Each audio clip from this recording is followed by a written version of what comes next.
Hey there, Facebook group. How's it going? So I used to do this 2-minute tip series and send it out in my newsletter and put it live on YouTube as well. But I thought that now there's so many people in the group, this would be like a more fun benefit to actually put this in the group rather than general Facebook. So it's so nice to have you all here. I will get to it because the secret about my 2-minute tips is that I can rarely stop talking. So they're always like 4-minute tips. Anyway, so I'm doing this series about where to store things and how to prolong them. So this one is about bread. This is my real actual storage of bread.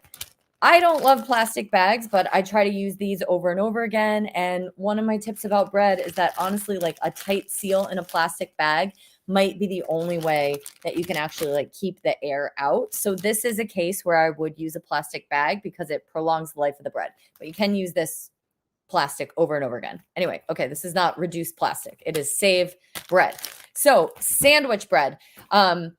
Sandwich bread to me tastes the best at room temperature when it's not refrigerated and it's not frozen. The caveat of that, if you live in a humid place, it's going to go stale pretty quickly. So what I tend to do is separate it out, and I take half of the loaf and I leave it out and we go through that. I put the other half in the freezer. And then what that allows me to do is just freeze it for the smallest amount of time possible. When you think of your freezer as short-term storage rather than long-term storage, things just retain their quality a little bit better. And some things I don't mind, like frozen peas or even frozen chicken, can stay in the refrigerator or in the freezer rather, seriously for months, and their quality is not that much changed or reduced. Bread for me, real personal hill I'm willing to die on.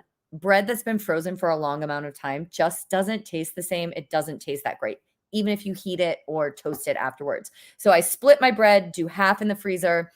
And honestly, now where I am, it's getting colder. It's not as hot and humid. So I just put a whole loaf of bread in my pantry because I've paid attention to how quickly my family can go through it. And we very rarely let it go to waste that way. So kind of do what you need to do to freeze your bread or not. Bread, that's sandwich bread, sliced sandwich bread. Bread like this, I got from the bakery, and I left it for basically one day in the package it came in, and then I moved it to plastic like this. And I think this is the best way to store this. You could also put this like this in the freezer if you want to pre-slice this, so you can pull out slices without having to defrost this entire thing. Slice it before you put it in the freezer. Now, as an ongoing thing, when you have extras, like let's say we're not going to eat this, or this is the heel of the bread, put it in a bag and put this in your freezer like this. Then when you have a full bag, take it out one day when you have time and either tear it up or put it through your food processor to make crumbs like this. Then you get a whole big batch of crumbs that you put back in your freezer. You can continue to add to this. And these are perfectly fresh, delicious breadcrumbs that you never have to buy. And these are currently frozen. I literally just pulled these out of the freezer. I'm going to put them right back in. And you can see they mostly stay separate, but you get a couple big chunks. But you can easily break this up if you need to use them for a recipe. You can use these crumbs from frozen. They defrost so quickly. So you get a big old bag. Don't puree it every time. That's way too much work. Get a big old bag. Commit 20 minutes to the project. Honestly, I do it maybe once every 2 months, and then puree it, and you get a big old bag of breadcrumbs.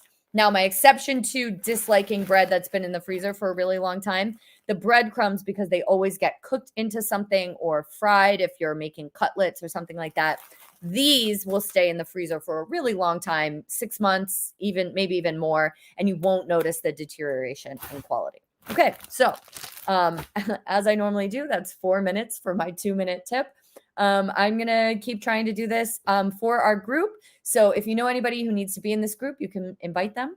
And also, if you want me to talk about any specific ingredients, drop them in the comments below and I will do them next time. Thanks for being here.